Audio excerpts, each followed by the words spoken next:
Hello guys, welcome back to my YouTube channel yes chemistry study a way of success.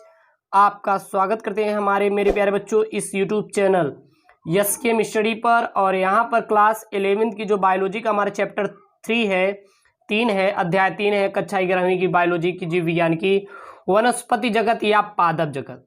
वनस्पति जगत हम लोग पढ़ रहे हैं या फिर पादप जगत का ये हमारा अगला पार्ट है।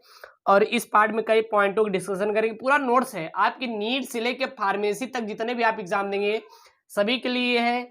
साथ ही साथ बोर्ड एग्जाम देंगे आप तो उसके लिए भी यह आपके लिए बहुत ही हेल्प करेगा, ठीक है ना। तो यहाँ पे है अनावृत बीजी पादप, अनावृत बीजी पादपों का वर्गीकरण। अगर अनावृत बीजी पादपों का वर्गीकरण मेरे प्यारे बच्चों देखें तो बेंथम तथा हुकर ने सन 1862 ईस्वी में इन पादपों को एक बीजपत्री एवं द्विबीजपत्री पादपों के समतुल्य मानकर आवृत बीजी के इन समूहों के मध्य स्थान दिया, ठीक है ना। और उन्होंने अनावृत बीजी पादपों को 3 वर्गों में बांटा। पहला साइकेडेसी, दूसरा कोनिफेरी, तीसरा निटेसी में विभक्त किया है। ओके, याद रखिए इतना। और वहीं पे फिर चैम्बरेल आए जो कि सर 1934 में नग्न बीजी पादपों को प्रभाग मानते हुए 2 उपवर्गों में बांटा।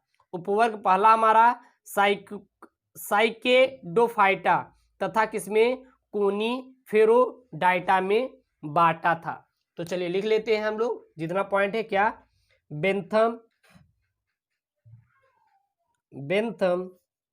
तथा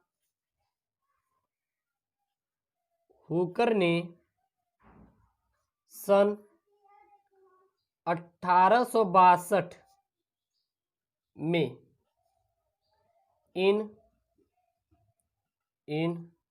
पादपों को एक बीजपत्री एवं द्विबीजपत्री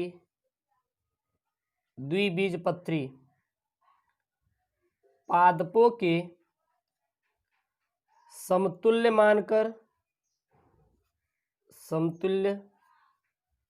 मानकर अनावृत बीजी को या फिर आवृत बीजी के इन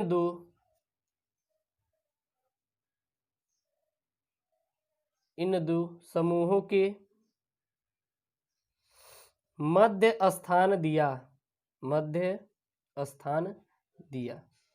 ठीक है ना, मध्य स्थान दिया। और उन्होंने अनावृत बीजी पादपों को 3 वर्गों में बांटा। और इन्होंने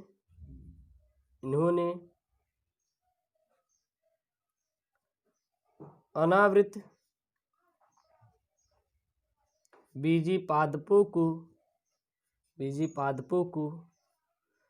3 वर्गों में क्या किया? 3 वर्गों में विभाजित किया। तो चलिए देखते हैं कौन कौन वर्ग है। पहला कौन सा वर्ग है? पहला है साइकेडेसी। पहला क्या है? साइकेडेसी। पहला साइकेडेसी। दूसरा क्या है आपका? कोनिफेरी। दूसरा क्या है? कोनिफेरी। और तीसरा आपका क्या है? वो है निटेसी। किसमें?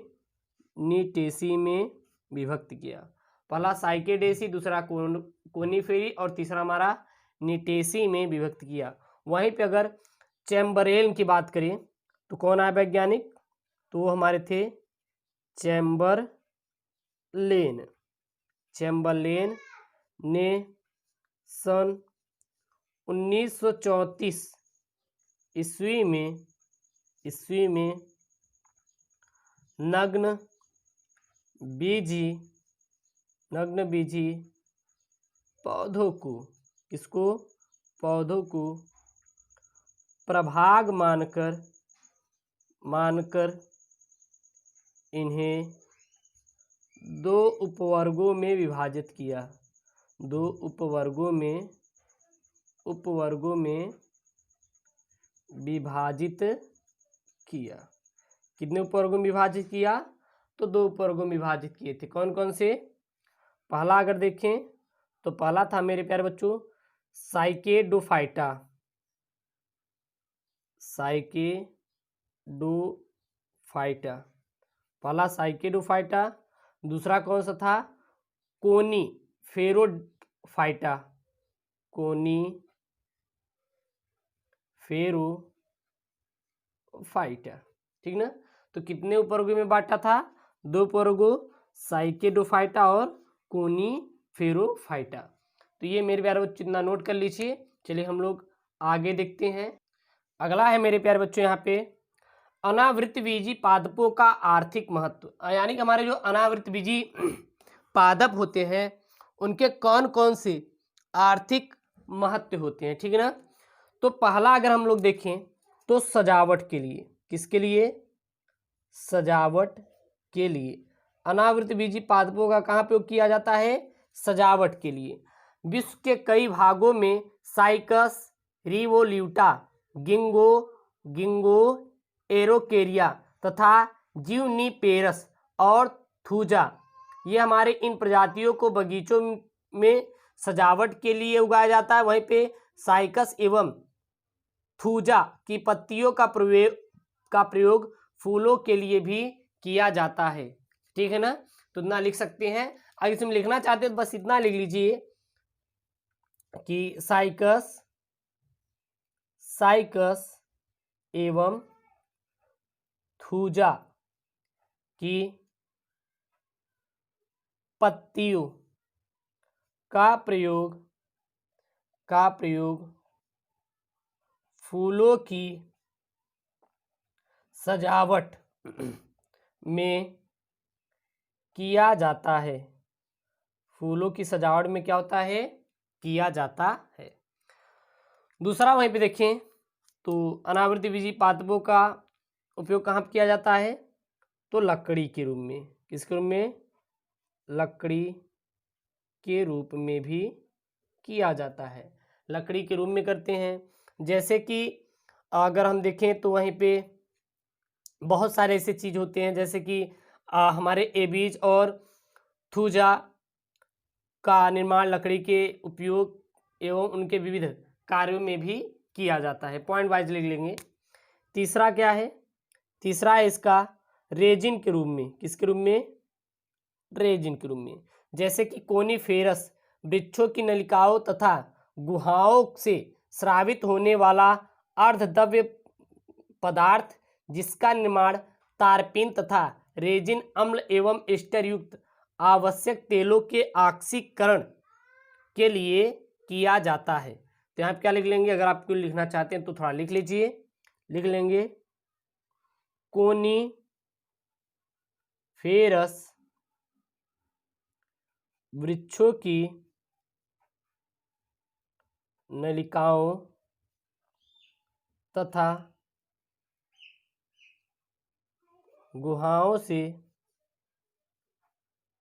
स्रावित होने वाला वह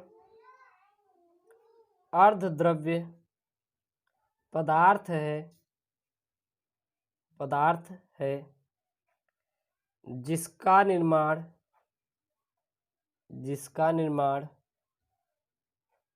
तारपीन और रेजिन अम्ल तथा एस्टर युक्त आवश्यक तेलों के ऑक्सीकरण द्वारा होता है। आवश्यक तेलों के ऑक्सीकरण द्वारा होता है और व्यावसायिक स्तर पर वाष्पीकरण द्वारा कठोर रूप में परिवर्तित किया जाता है और इन्हीं से रेजिन को तरल वृक्षों से प्राप्त भी किया जाता है। ठीक है ना? इतना आप लोग याद रखिएगा वहीं पे और कहाँ करते हैं, तो और लिख लीजिए पॉइंट में। तो और इसका करते हैं हम लोग औषधि के निर्माण में। और किसके रूप में करते हैं, औषधि के निर्माण में। और कहाँ पे करते हैं, तो और करते हैं कागज उद्योग में। और कहाँ पे करते हैं, खाद्य पदार्थों के रूप में। खाद्य पदार्थों के रूप में अनावृत बीजी पादपों का उपयोग किया जाता है। अब आता है हमारा अनावृत बीजी पादप तथा टेरिडोफाइटा में समानताएं क्या क्या होती हैं, थोड़ा देख लेते हैं कि इनमें क्या क्या हमारी समानताएं होती हैं। हेडिंग क्या डालेंगे, हेडिंग डालेंगे मेरे प्यारे बच्चों, अनावृत बीजी पादप एवं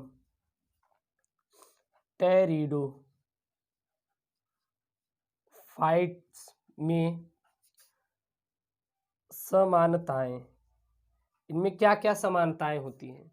तो पहले देखें तो दोनों समूह के पौधे बीजाणुभित पीढ़ी को दर्शाते हैं। पहला क्या है हमारे, दोनों समूह के पौधे बीजाणुभिद पीढ़ी को दर्शाते हैं।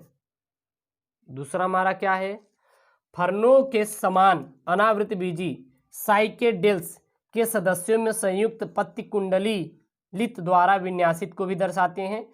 लिखना चाहते हो लिख सकते हैं। दूसरा हमारा क्या लिख सकते हैं इसमें, युग्मकोद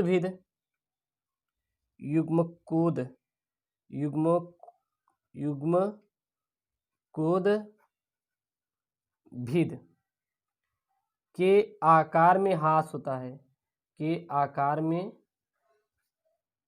हास होता है, ओके।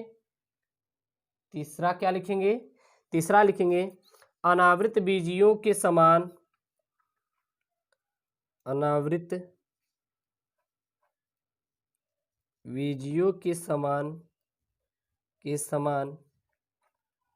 अनेक टेरिडोफाइट्स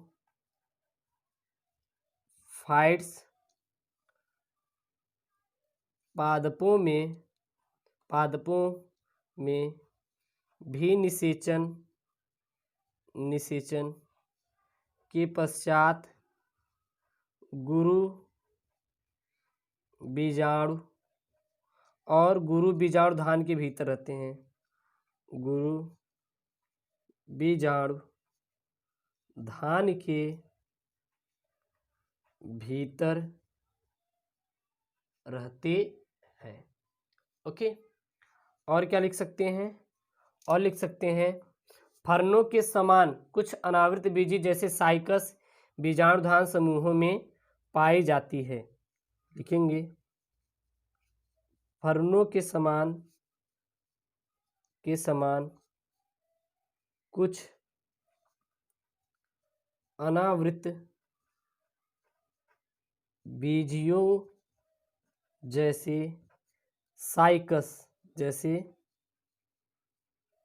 साइकस बीजाणुधान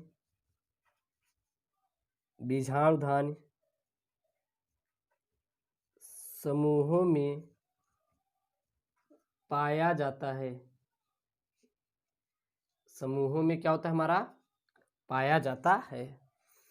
अब दूसरा होता है हमारा असमानताएं, यानी कि अनावृत बीजी तथा टेरिडोफाइटस में क्या क्या हमारे अंतर हैं। हेडिंग क्या डालेंगे, अनावृत बीजियों तथा टेरिडोफाइट्स में अंतर, क्या क्या इसमें मेरे प्यारे बच्चों अंतर है।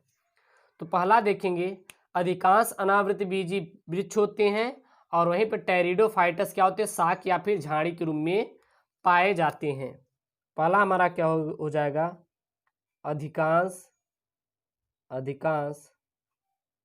अनावृत बीजी पादप वृक्ष होते हैं और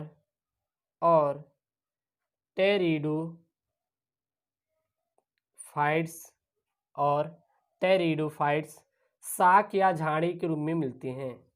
शाक या झाड़ी के रूप में मिलते हैं। किसके रूप में मिलते हैं? शाक या फिर झाड़ी के रूप में पाए जाते हैं। दूसरा हमारा क्या हो जाएगा?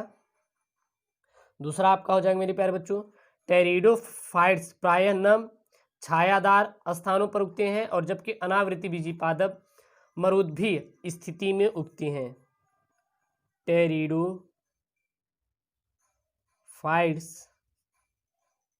प्रायः नम एवं छायादार स्थानों पर उगते हैं। ठीक है ना। और अनावृत बीजी पादप मरुद्भीय स्थिति में उगते हैं। तीसरा क्या हो जाएगा मेरे प्यारे बच्चों? तीसरा आपका हो जाएगा कि टेरिडोफाइट्स में अपस्थानिक जड़ें पाई जाती हैं जबकि अनावृत बीजी में मूसला जड़ें होती हैं। टेरिडोफाइट्स में अपस्थानिक जड़ें पाई जाती हैं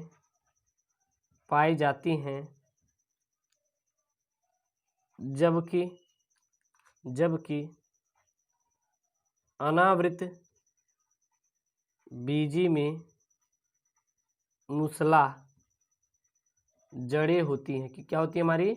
मूसला जड़ें होती हैं। ठीक है ना, याद रखिए। वहीं पे अनावृत बीजी जो होते हैं विषाणु होते हैं और वहीं पे जबकि हमारे टेरिडोफाइट्स क्या होते हैं? समबीजाणुक होते हैं। और हमारा चौथा में क्या हो जाएगा? अनावृत बीजी विषम बीजाणुक होते हैं जबकि टेरिडोफाइट्स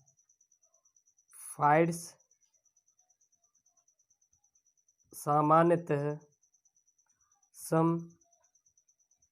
समबीजाणुक होते हैं। तो ये मेरे प्यारे दोस्तों थी हमारी अनावृत बीजी पादपों के कितने समूह में बांटा गया है, फिर उनके क्या क्या उपयोग हैं, फिर टेरिडोफाइट्स अनावृत बीजी पादपों में अंतर समानताएं दोनों पढ़ लिए हैं। अब अगला वीडियो हम लोग अगले पार्ट में देखेंगे। धीरे धीरे आपका चैप्टर समाप्ति की ओर है और आप पूरा नोट्स आप कंप्लीट कर लीजिए। पूरा हिंदी माध्यम से है और NCERT बेस पर ही हम आपको मेरे प्यारे बच्चों पढ़ा रहे हैं। ओके दोस्तों, थैंक यू, जय हिंद। और ये क्लास 11th बायोलॉजी हमारा चैप्टर 3 है, वनस्पति जगत एवं पादप जगत।